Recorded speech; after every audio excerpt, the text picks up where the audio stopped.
Hi everyone, it's Peg, and I am just lathering up this morning because I'm going to have some painting fun.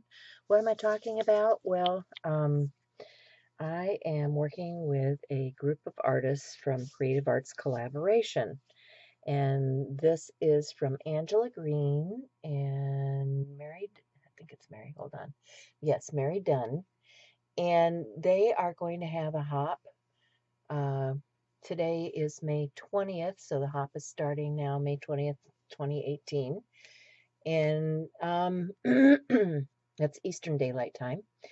And right now, I see that there are at least 7 people going to be um, contributing to this hop. So anybody can paint along. What I have is not necessarily the substrate that you need. Um, what I'm going to work with is a custom keeper, and this comes to us from Shannon Green. Many of you know Shannon Green as a YouTuber. This is her logo on her card, and it is by Shannon Green is her Facebook and her YouTube and her Etsy store. And this is a little custom keeper that I had made in conjunction with Gina B. Aaron's group. So I have a little bit larger keeper here. She makes them in different sizes, and she also makes these pieces that go inside that will house all of your tools and things. So I'm going to take that out. I like the inside the way it is. I don't know if I'll keep it like that or leave it, but I'm going to pull the cording out through the holes because I can put that back in later. And I may want to change the color. I don't know. We'll see as this progresses, just where it all ends up. But my purpose for doing this is, first thing I want to do is gesso the cover. So I'm going to, I have, and you guys may want to do this too. I'm an older person with fussy hands. So what I have done is I've taken all of those jars that you have trouble with, and I have put all of my things like black gesso, gel medium, that sort of thing, into these types of jars, which are really cheap from Michael's, and they have the flip lid, okay? So it makes it easy for me to get into these, and that's what I was after, was something that I didn't have to, have trouble with my hands getting into. So if you have that same issue, you might want to consider these. I think you get 2 of them for $3. So I'm going to gesso this, and nothing rocket science about this. I'm just going to paint a layer of gesso on here, cover the surface, and then I will be back. So I'm back, and I'm going to speed things up a little bit now. I am using some acrylic ink. This is stuff that I picked up on sale, and I wanted to blend these out. I haven't really worked with them a lot, and because this was an opportunity to break out some of the things in my stash that I don't normally use, why not, right? I think these were $1.49 a piece or something like that, and I've got some really pretty iridescent ones, so I wanted to get some shimmer onto the background. You can see me just stippling with a brush, trying to blend out those colors, and I'll do several layers. I'll dry things in between, because I want that depth. These are translucent colors. They're not really that opaque.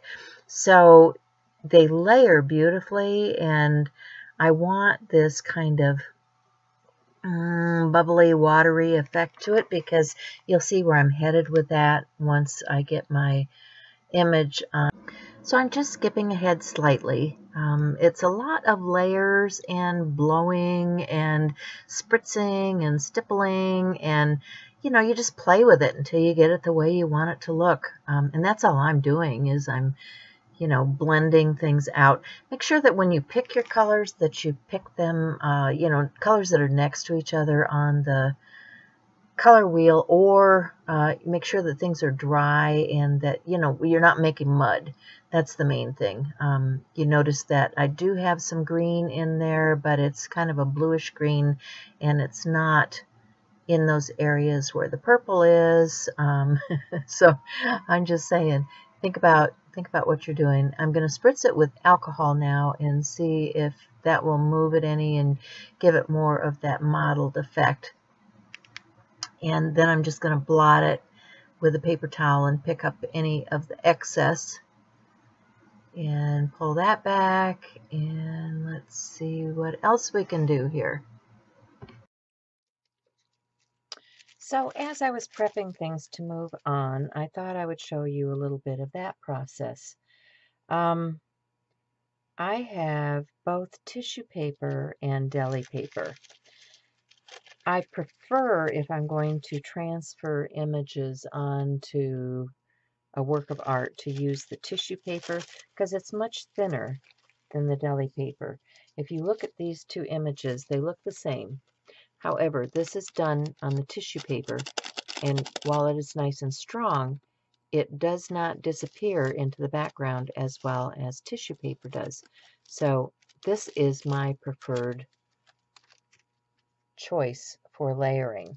I've sketched out a little mermaid onto some tissue paper, and I'm just stamping a few images that I may want to use in my background. I have a, I don't know, I may stamp, depends on, this is kind of a textural surface, so I may need to do all of my stamping onto tissue paper for transfer, just because of the bumpiness of the surface that I'm working on. And it allows you, you know, to make the mistakes not on your finished piece, but on something that you're going to glue onto it. So let me just stamp a few of these bubbles.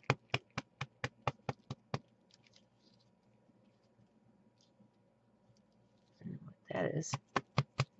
Buzz.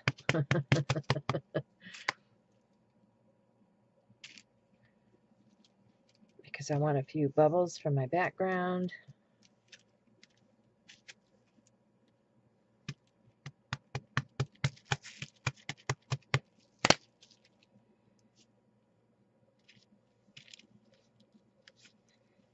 And I don't know how well these actually would have come out if I tried stamping on the surface. I could try it. I've got the back side.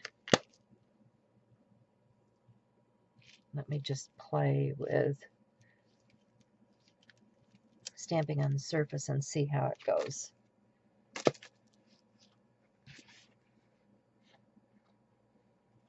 This is still wet. Better dry that. So let me just take this. I'm going to make sure my bubbles are going the right direction. They do have a top and a bottom. And oh, trying to separate something that doesn't separate. Let me see how this works as a direct transfer.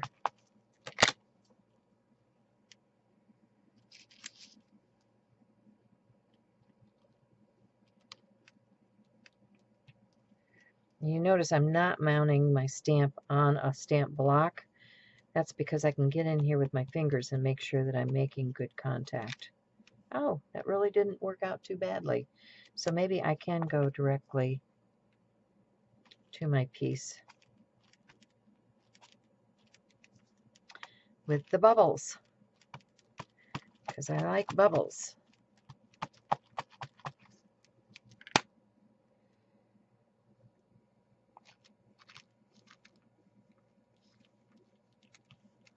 And this is a stamp from Designs by Ren.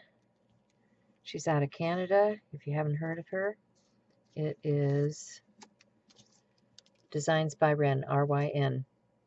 And it's called Water Droplets. And she has other water stamps if you're interested in those types of images.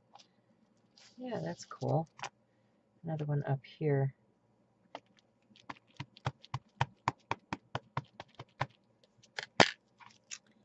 I think. Another one up here.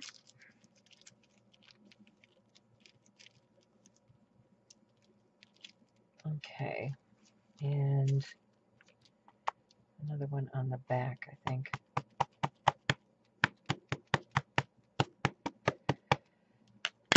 Because we need bubbles.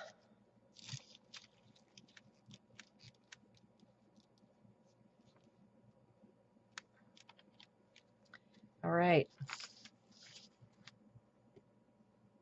A few more here.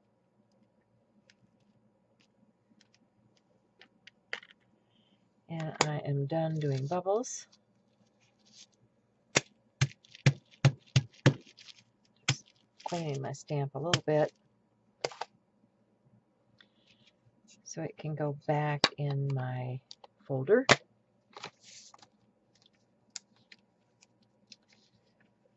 I also pulled out some of these DecoArt Media Shimmer Mists because I thought that would be fun to play with on this surface also. So I have several different colors, and then I also have this is Marabou art spray in a silver, and these do settle out also. For something like the silver that's got the pigment that settles out in the bottom, make sure you shake it up and make sure that you store this on its side because those sprayers will clog. I have a kind of a mess coming out here, so I need a paper towel. Maybe my lid isn't on correctly. Yeah, it's not tight. There we go. Okay, so let's see what we can do with this. I have a stencil here, which looks kind of like fishnet, which could be kind of fun. Let's see what this color looks like.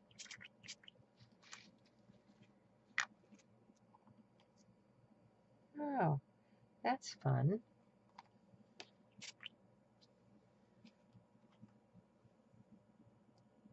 Yeah, liking that.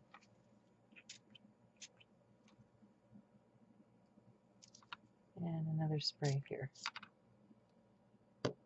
Okay. So I need to dry that.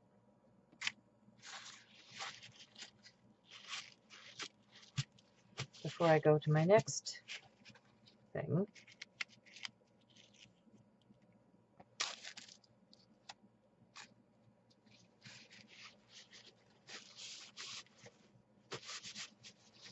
And yes, I do get messy because I'm that kind of an artist. I do get messy, and I don't mind.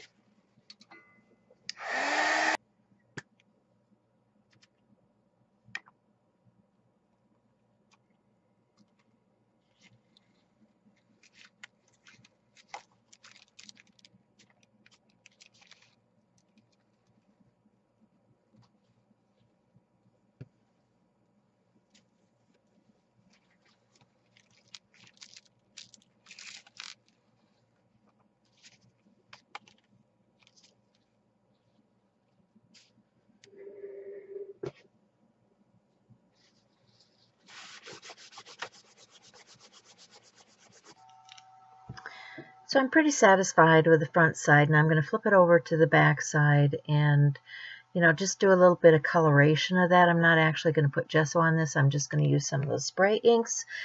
These are DecoArt spray. They are a permanent ink, which is what I like about them.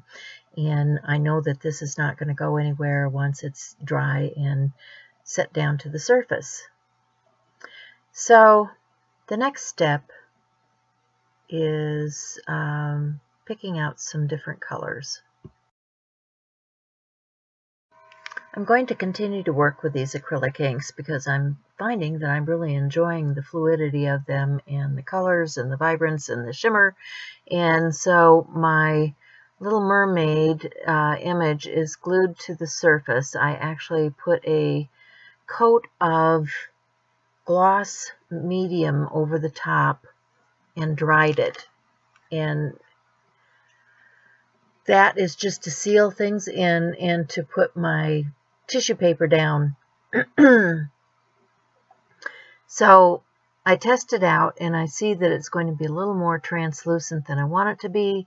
So I'm going to go back to my gesso, and where my mermaid image is outlined, I'm going to fill in with some gesso, and that will allow the colors to pop off of the surface because I have the white background in. So just painting a layer of gesso down, and then I'll go back to those acrylic inks and I will paint them onto my image. One of the things that people have trouble with, especially working in an art journal, is the fact that paint sticks, you know, especially gloss paint. So when I finish this, I will be putting a final varnish on, and then I may even use a wax coating to top this off with, just so that my pages and things that I put inside of this journal are not sticking to the cover. I wanted to use the gloss for the reason that this is shimmery paint, and I don't want to lose all of that beautiful shine and shimmer that I'm getting from these iridescent paints. And if you use a matte medium, that's what happens, is it dulls it down. It's going to take it back to a matte surface. So yeah, use what's appropriate for the products that you're using. So that's why I chose a gloss to go over my glossy surface. So I'm just about done painting in the background with the gesso. And I have my palette ready with colors. And I'm going to use contrasting colors from the background, because the blues and purples are mostly to mimic the ocean, or, you know, the water where you might find a mermaid. And now I'm going to go to more of the peaches and yellows and greens and reds to finish off the mermaid. She's not going to be traditional colors. I mean, she's a fantasy figure, and I want her to appear as a fantasy image. So the fleshy parts do have a little hint of a blush to them, as if they were fleshy, but I'm also, you see, I'm also dragging out these turquoisey greens and blues. Of course, you know, her scales are going to have some green on them because, yeah, she's kind of part fish. So we do have to have some of those greens, and this limey green. And what I end up doing with these, some of these that are iridescent and some of them are not. And I will end up mixing some of my colors together and utilizing some of the iridescence in a few of them with some that are not, because I need to achieve, I want to keep the shimmer, but I also want to achieve the color intention. Good grief, does that make any sense to anybody? I don't even know what I'm talking about. But what I got distracted with was the bottle. You know, some of these bottles have been on the shelf for a while, and I need to tell you about that. If you have a bottle that gets plugged, it's typically up in the little eyedropper thing, and you can push that paint out and you can rinse that eyedropper out, and it will be perfectly fine. You just need to shake things up and move on from there. But when you're buying these, check the dropper, because I've gotten them home before and the rubber part was squished in the store, and it when I got it home, it had been in that position for so long that the rubber actually broke. So, you know, check your stoppers and make sure that they're good when you're buying this stuff, because you want it to last on your shelf as long as it lasted on the store shelf, right? So anyway, you probably saw me wiping that end off of that stopper because yeah, it was one of those that had gotten plugged, and they get that way. So I'm just going to paint in, you know, I'm putting in a little bit of shadow around her face, and she's not actually, she's going to be one of those faceless creatures. I'm not giving her eyes and all of that kind of stuff because I like that. We're Iowans, and we have P. Buckley Moss here. Good grief, I can't talk today. And if you have ever seen any of her paintings, they are of these creatures, little Amish girls and boys that don't have faces, and I like them. I think they have character, even though they're very primitive paintings. So I decided I did not want to put all of the features on my Little Mermaid either. So yeah, I'm just gonna paint in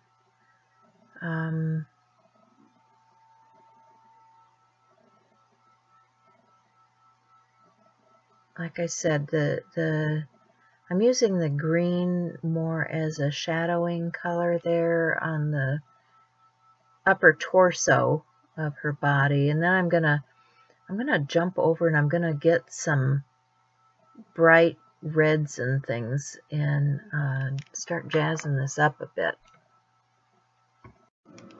So as I'm painting in, I'm thinking about, you know, where the light reflection is, and it's kind of coming from the upper right hand side, so that's where I'm applying most of the bright yellow, kind of like the sunlight is highlighting that and hitting that, and then the darker shades of green and blue are, you know, coming from the opposite direction and giving it more depth. So you see I'm putting the bluish color that I blended out by putting in several different colors and making my own color, and getting that shadowing underneath things where the natural shadows would lie, even though this is not colorized in a realistic fashion. I still want it to have those same curvatures that you would see with your eye. So if you're not familiar with Creative Arts Collaboration, it's a group of artists that get together on YouTube and do things like this today, where there's a number of us that are painting and enjoying painting, and you know, many of us are even suffering from illnesses, and you know, this is one way that we can enjoy life in just taking our mind off of our miseries and picking up a paintbrush and having a good time making something. You know, not always do we feel well enough to do this sort of thing, and that's when I like to sit and watch what others are creating, and so that's part of where YouTube is an important part of my life. And then the other part is when I do feel well enough and I want to create, I'm just going to pick up my paintbrush and have some fun and do some pieces like this. Like I said, this is a art journal cover that I am painting, and if you want to get a vinyl cover like this to paint yourself, go check out Shannon Green's store. She is on Etsy, and it's by Shannon Green, and I'll try to remember to put links down below to all of the products and things that I'm using today. Like I said, check the clearance aisles. Many of these Liquitex and Daler-Rowney and all of that have been on sale. And they do have to clear them off of the shelf. Like I said, some of these have a little bit of clog. I don't mind because I can clean it out and I can keep on working. But I do want to use it. I don't want to have it sitting on the shelf. So that's why I'm getting it out and having a good play day. You know, I love the way these colors are blending together. You can see that they are making My Little Mermaid sing. And, you know, you're painting and drying and getting your shadowed effects. And, you know, I'm not classically trained. I am a self-taught artist. So, you know, I work in mixed media and not just paint. So I'm going to grab my marker out. These are Perm Opaque pens from Sakura, and this happens to be a fine point one. I do have a bigger one that I like to use also, but the cool thing about these particular markers is they will work over all of those acrylics. And you know, if you're going to do your illustration work with a pen over acrylics, make sure that you get something that the texturization and the what do I want to say? Anyway, this is not a smooth surface. That's what I want to say. This is not a smooth surface. And so you want a pen that's going to write over a non-smooth surface. I mean, I am using my Posca pens on here, but they skip. They splatter. They, you know, when I'm working on a surface like this, they do not work as well. Bite my tongue because, you know, I have lived by these Posca pens and I do love them for my journal pages. But when you're on an uneven surface like this, I have to say that the Perm Opaque pens are my new go-to favorite. So there you have it. She's about done. I'm just going to do some finishing touches, and then I'm going to seal the whole thing. I have some not matte, what am I trying to say? Certainly not matte, after all that work to get that shimmer. It's a Deco Page from Americana Gloss Brilliant Glue Sealer Finish, and I'm going to coat the whole thing with that after I get my quote down here. And my quote says,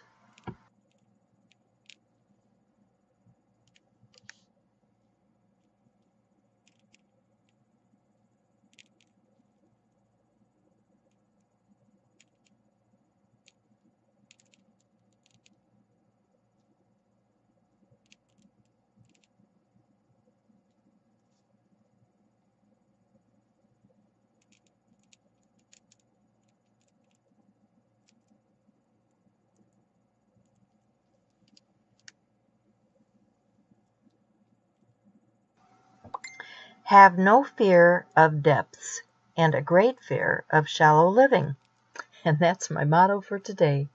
So I'm doing this on Mother's Day. I hope you guys had a good Mother's Day. And this will be out before you know it. And be sure and check the other artists that are in the hop and use the hashtag provided and enjoy.